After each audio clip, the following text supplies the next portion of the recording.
What is up, YouTube? How y'all doing? Jaguar Wright is back doing her thing, baby. Jaguar Wright leaks why Diddy family cut him off. Cut him lower than a daggone midget on his knees. That's low.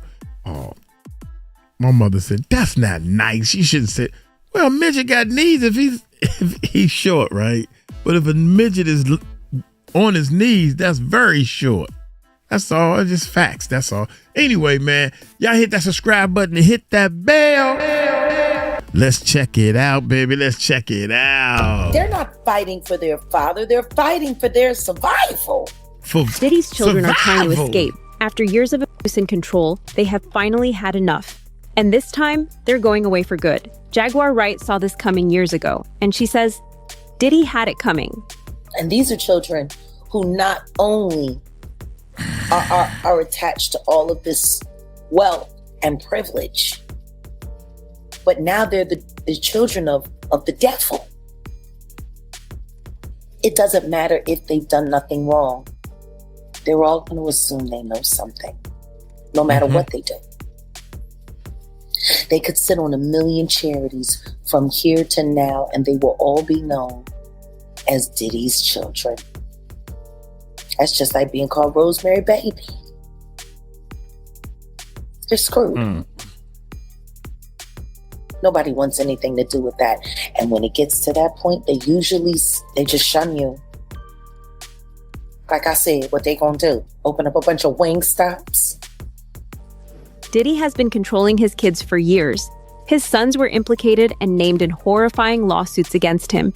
And they knew what Diddy was doing. During the raid at Diddy's home, drugs, guns, and baby oil were found all over his mansion. His kids lived with him. They saw how Diddy treated women and how he would have minors over. Why didn't they do anything to stop him? According to Jaguar Wright, Diddy's kids stayed silent because they knew they had nowhere else to go. When you're dealing with the kind of narcissistic control freak that Diddy is, and you raise children under that, the financial abuse for all of them is probably the worst. Because there's no way they can make money without him. He has them locked in. And if he falls, who's going to hire them? Who's going to fund them? Who's going to look out for them? No one. Right. No one. They're not fighting for their father. They're fighting for their survival. Christian and Justin are both named in sexual assault lawsuits alongside Diddy. Allegedly, they were present at the freak-offs and at times even helped Diddy find new victims. Jaguar is pulling back the curtains on all these allegations. She wanted the world to know that Diddy was the reason Justin and Quincy had ended up being the way they were. Living with someone as disgusting as Diddy is what made them think all of this was okay. And I'll say it again, especially with what is happening with Kim's sons. I'm so grateful that she doesn't have to witness any of this.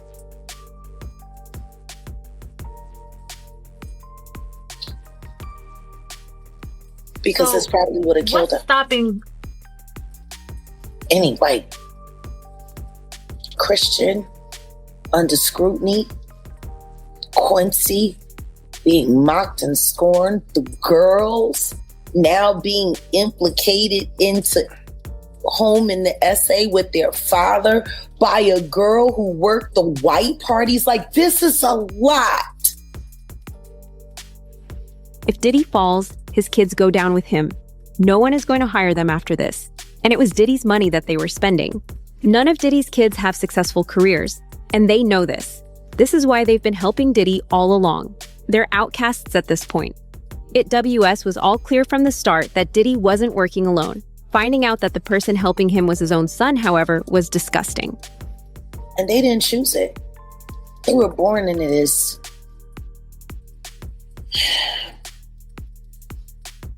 I don't think anybody's paying attention to that. The choice they got. If that man calls and say, I need you to do this, I need you to do that, what else are they going to do? They gotta bet on him.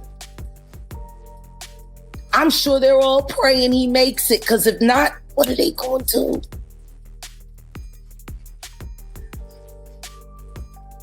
And they definitely can't count on Grandma Janice.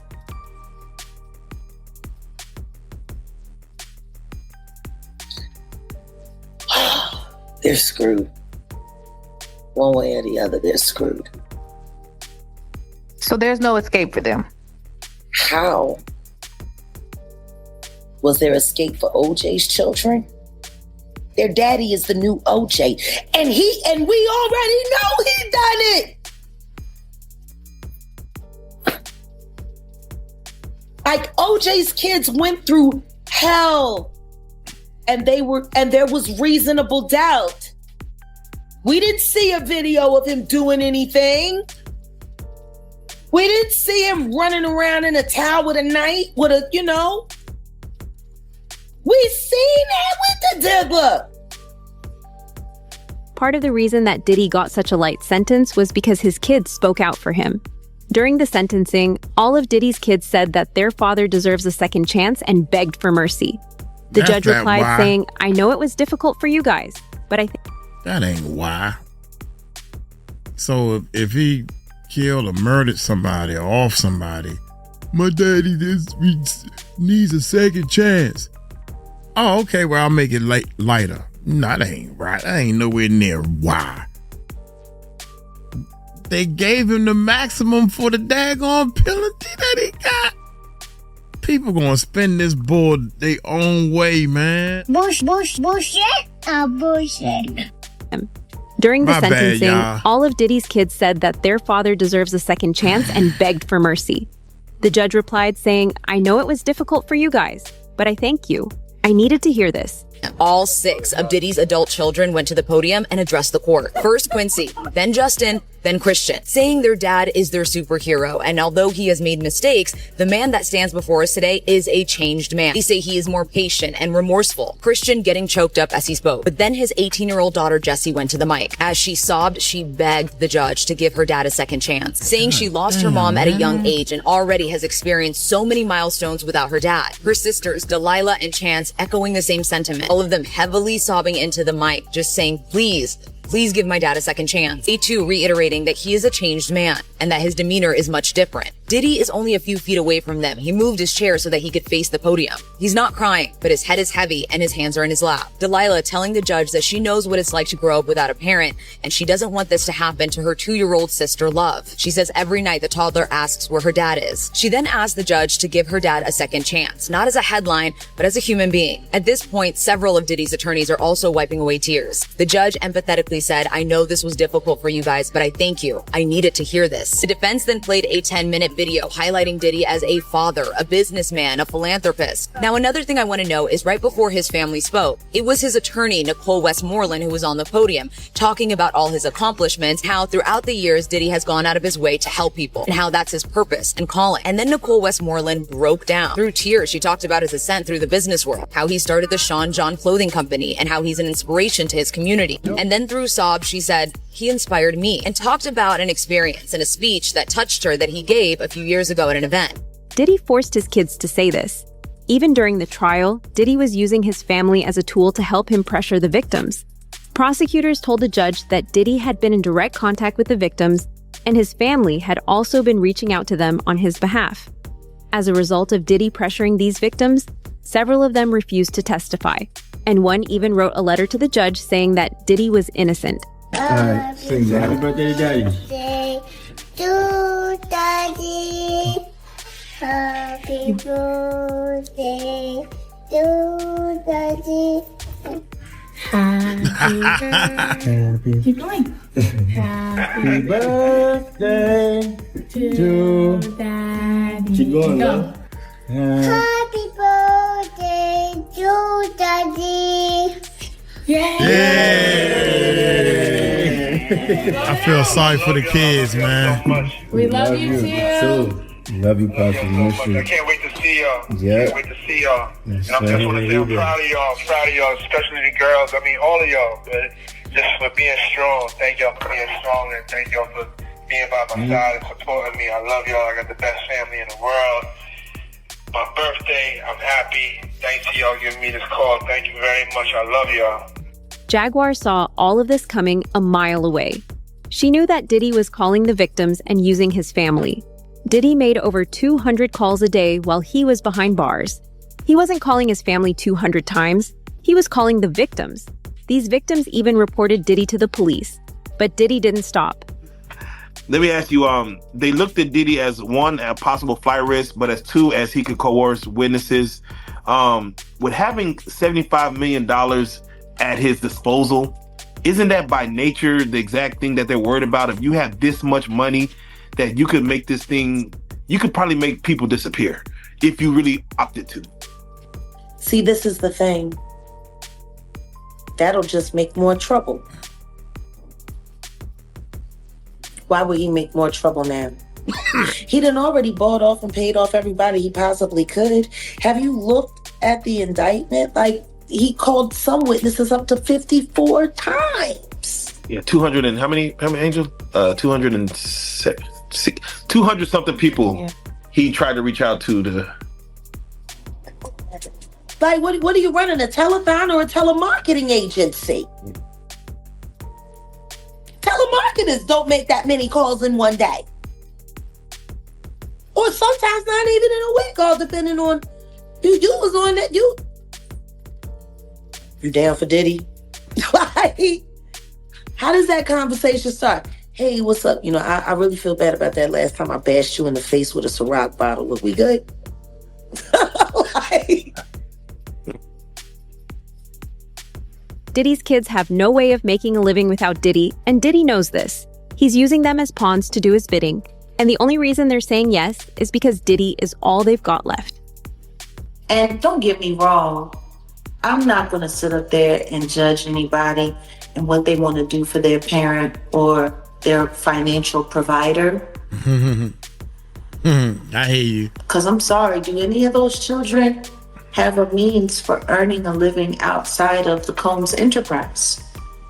I don't think so. I mean, King Combs. Doing what? I don't know. What's he do? Other than post on his dad's timeline and make music videos that I don't know that anybody actually watches. What do they do? What do any of them do? Oh my God. What does Paris Hilton do, I guess? Hell. Paris Hilton is a wife and a mother now. Very She's not true. making Very SCS tapes anymore. Very true. Very true. Ain't none of them married and don't none of them had no kids. So what do they do? Do they have the ability to speak for the father though, based on jail phone calls saying that he's a changed man? I don't know. Honestly, I don't even care. Really? I don't care. This is the same family that had to leave the courtroom after hearing just what Diddy was doing to women. During the trial, after the prosecutors revealed just what Diddy had done to Cassie and Kim, his daughters stood up and left. There are even rumors that Delilah, Chance, and Jesse are allegedly distancing themselves from Diddy and planning to file for emancipation. Twice during Phillips' testimony per People magazine, Diddy's three daughters, Chance, Delilah, and Jesse, left the courtroom. One of the occasions was during his testimony from May 12th, where Phillip alleged around 2012 or 2013 he had been given, quote, a few $1,000s to have sex with Cassie while Combs watched. For NBC News, he told jurors, quote, we ended up having sex, rubbed baby oil on each other for a couple of minutes, while describing Diddy touching himself while watching them. Prosecutors also played in court the hotel security footage from 2016 obtained by CNN, where Diddy is seen assaulting Cassie. While the video was played, according to People, Diddy's daughters and mother remained in the courtroom but did not look at the video, looking straight ahead, while Diddy's sons watched. Let me tell you, not only because he had left, he was in the back of the court and then he he went, I think they took up to like a back room, but the all the Diddy kids are there, right? So his daughters are there. I was sitting behind them. It was awkward for me to watch them have to listen to all of this. After he started, the male Esther started getting into a lot of the masturbation and stuff, they got up and left. Who told them to leave? Did Diddy say leave or? No, Diddy didn't tell them to leave. I don't know if there was a conversation or not. I looked up from writing and I saw them get up. So I don't know. But I know that they were like checking on each other throughout. I saw them ask like Christian at one point, like, you okay? After Diddy's sentence, his family walked out smiling while Diddy was crying and begging for mercy. Does this really look like a family that cares about what happens to their father? Chaotic scenes as Diddy's family came to court to support him at his sentencing. His mother, Janice, was followed by his... Why she got the glasses? Why she got the glasses on this side of her... She got the glasses on the outside of her wig, y'all. That is just like... Come on, Grandma, you a Bama, young. That's some Bama-fied stuff. The grandkids got it. Grandma, they gonna be laughing at you. Don't do that. The thing's supposed to hook behind your ears, not on your wig. Father? Chaotic scenes as Diddy's family came to court to support him at his sentencing. Girl, that helped hold my wig down. His mother, Janice, was followed by his son, Quincy, and 3 daughters who entered court hand in hand. Another son and his girlfriend were also there to show their support. The reality of the situation is that Diddy's kids are just as bad as him. His sons are being sued for abuse that occurred at Diddy's freak-offs. If they lose any of these lawsuits, they're going away for just as long as Diddy. In April 2024, Grace Omar K filed a lawsuit against Christian King Combs alleging sexual assault, battery, and intentional infliction of emotional distress during one of Diddy's freak-off parties. This party happened on Diddy's yacht where Grace was hired to work as a stewardess. During the party, Christian pressured her to consume tequila, which she believes was spiked with drugs. She claims that once she lost consciousness, Christian abused her. And she was 25 years old at the time. She believed that the trip would be a, quote, wholesome family excursion, but says it, quote, turned into a hedonistic environment, even describing rampant drug use among sex workers and celebrities who came on board. She believes that the alcohol on the yacht had been laced with drugs because she says women would have one drink and then almost immediately pass out or start falling over.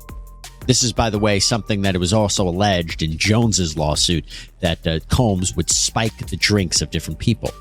But focusing on Christian Combs, Markey says that Christian Combs had been staying at a villa on the shore, but that he would come onto the yacht in the evening to party.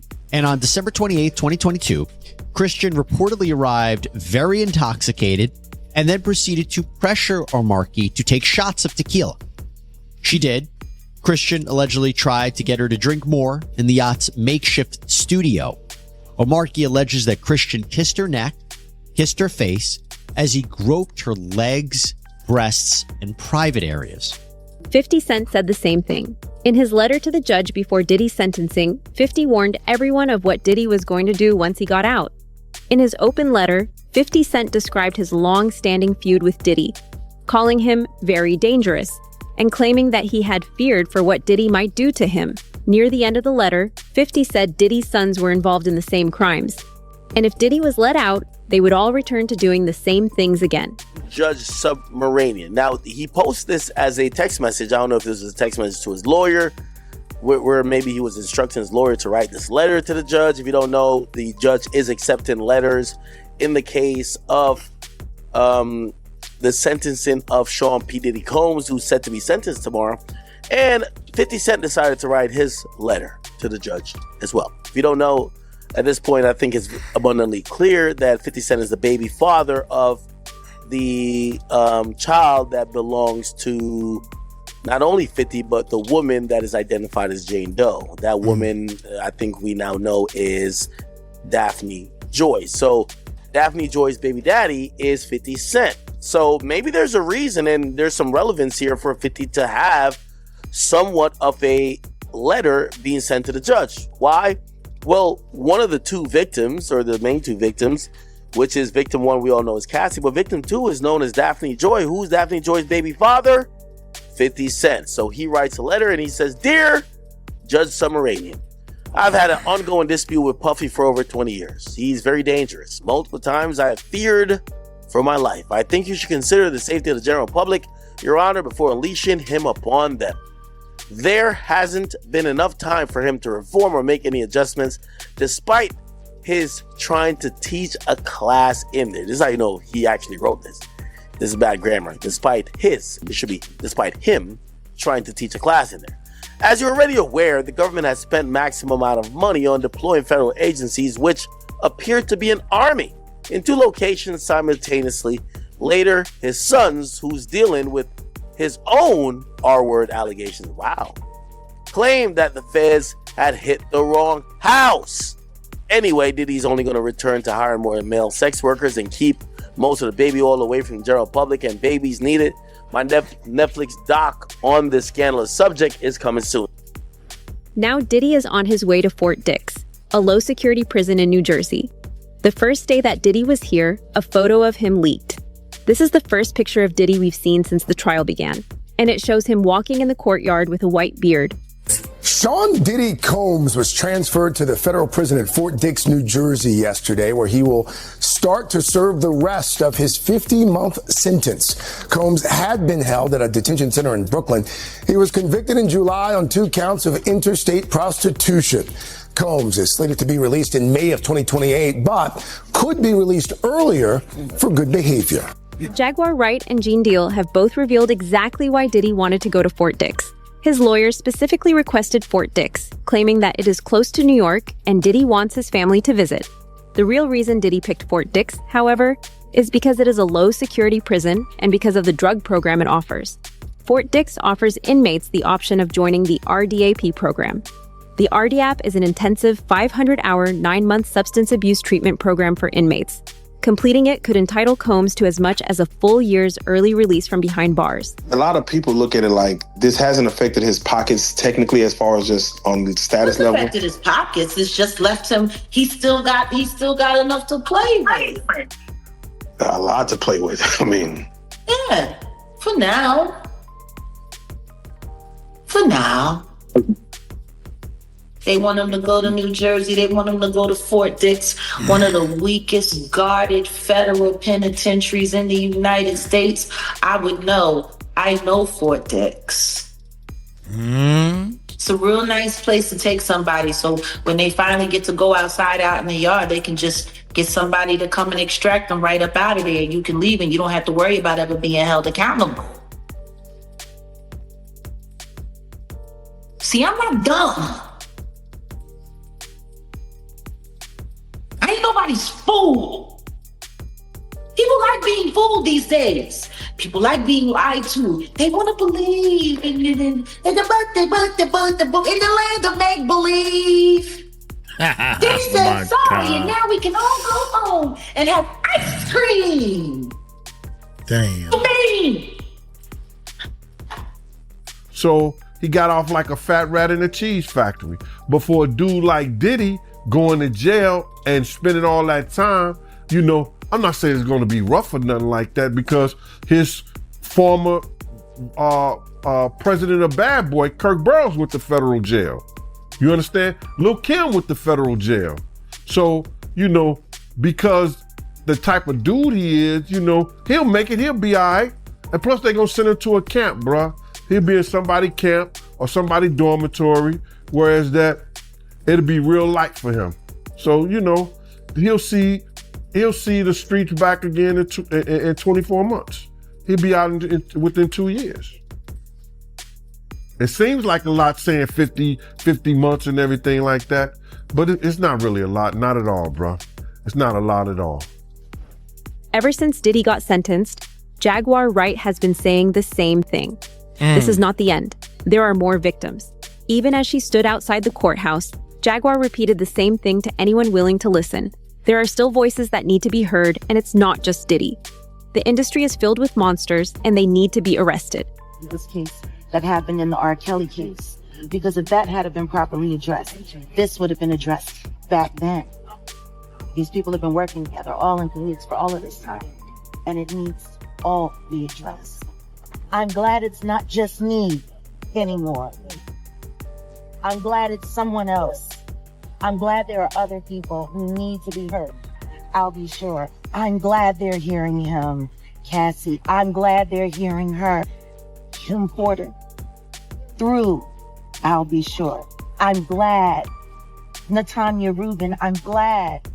All of these things. So yeah, it's mixed emotions, but I just know when you pray for something and God answers it, you should be happy.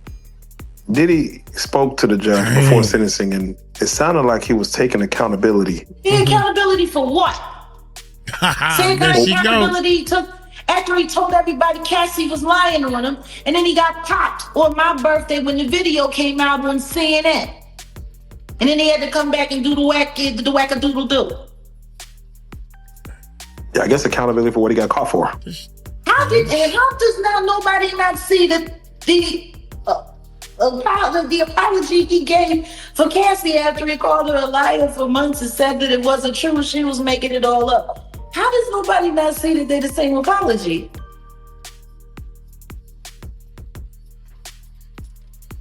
How does nobody not see that what he just did in that courtroom was no different than the monologue that was in Blink Twice? Blink twice. No, man. It's the same monologue.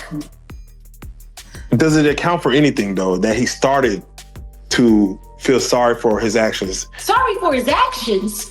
He's been sitting in NBC for you. Actually sorry, do you think he would have allowed his legal team to destroy those women like that on that stand? See, you sat there and you let your legal team rip those people to shreds while they were barely being protected by the feds. Despite the fact that Diddy was basically let go, his lawyers have announced that they're going to appeal the decision. Diddy thought he would be let go on probation. He wasn't expecting any time in prison, so for him, even 4 years is a long time. To him, it doesn't matter that he spent more than 20 years committing crimes. He doesn't want to spend a second more in prison. Out of New York City, we are hearing Diddy's attorneys speaking to the media after he was sentenced earlier today. This is live. Yeah, we are planning to appeal. Man, I want to hear them, bro. We are planning to appeal. We think we have strong bases to appeal. The strongest basis is that the jury reached a verdict on coercion. It found there was not coercion, and I think the judge said coercion today as a basis for a sentence at least a dozen times. We think that is unconstitutional. Yep. We think that a jury verdict should mean more than our jury's verdict seems to mean. And so we are planning to appeal. Mr. Dipolo, if the prosecution files a cross appeal, what would happen in that regard if they filed a cross appeal and then Sean Diddy Combs get a higher sentence? He would not get a higher sentence, and they're not gonna cross appeal. We're gonna appeal. We think we're right, and they'll respond to the appeal, and it'll be decided by the Second Circuit. They're not gonna cross appeal. Tell us about the conversation you had with your client after the sentencing. Consensual. The judge clearly thought the sexual encounters weren't consensual. What did you make of his remarks? He's biased. I'm happy to go. So we think that's just absolutely inconsistent with the jury's verdict. I mean, the jury's verdict was resoundingly clear. There was no sex trafficking. There was no racketeering. Everything was consensual. Everything was adult, which is why he was convicted only of the prostitution offense. What we feel happened today was that the judge acted as a 13th juror, one that we did not choose, and that he second-guessed the jury's verdict. Well, at least the judge was open-minded. It looks like prison has its own version of justice because Diddy was attacked not just once, but twice by 2 different inmates. COs had to step in and protect Diddy after he was almost shanked in bed. Allegedly, Diddy woke up to a knife to his throat and would have died if it wasn't for a nearby officer. This is the second time something like this has happened, and it only shows just how dangerous prison really is. Diddy had something very scary happen to him. One of his close friends is speaking out and saying that while he was sleeping at the MDC Brooklyn jail, somebody came and put a knife, pressed it to his throat. Now, as I keep digging into the story, they're saying, yes, a correctional officer or a police officer was the one who came and basically helped him out and, quote unquote, saved him. Yes. And so, obviously Diddy's lawyers are trying to use this as a way to just get him even moved to a different location. But right now, everything is kind of staying as is. Yeah, his safety being an issue when he's supposed to be, I think in some sort of protected environment. Remember MDC? Isn't that where the Epstein situation happened? No, I thought Diddy's in Brooklyn and Epstein was across the street from Hot 97, the old building. The lawyers, when they were speaking on Diddy being in prison and the circumstances him being in prison, I didn't never hear about this and nobody ever said anything about this. And I want to know if it's in the prison records. They said one of the guards stopped a dude from shanking Diddy. Now, I'm like, if he was doing all this positive in jail, and they was talking about he was all the inmates loved him and they was employing him and doing standing ovation. I wonder what inmate was trying to shake him. Was that one of the Tupac? Was that one of the Tupac fans, or that was one of the Biggie fans? Because they said that the guard, they said that in court, one of the lawyers, one of the guards stopped one of the individuals that was trying to shank him, bruh. And that was crazy. Nobody, I never, that didn't leak. Everything leaks from prison, but that didn't leak. Nobody wrote home and say, yo, dudes is in here trying to stab Diddy up. But the lawyers mentioned that today. I want to see if they're going to investigate that right there. As a lie. You know what I'm saying? And As a lawyer lie. Or he probably used that, based that on trying to help Diddy getting into one of those camps or one of those programs that, he ain't got to worry about nothing. Diddy's in just as much danger to himself as he is to others. Prison takes a big toll on a person, and according to Gene Deal, Diddy doesn't have what it takes to survive behind bars. Push comes to shove, Diddy might just decide to take the easy way out and unalive himself. The deeper you look, the darker it gets. Subscribe, drop a comment if you think Diddy's protecting someone bigger, and don't miss what Jaguar Wright exposes next. Of course he is protecting somebody bigger. That goes without saying.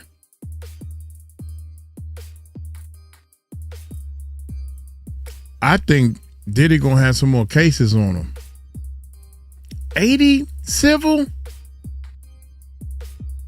80 of them. 10 is a lot.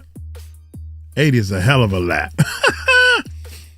I'm gonna get on up out of here, man. Look here, y'all take it light, take it slow. Tell them Uncle Mike told you so. Peace out.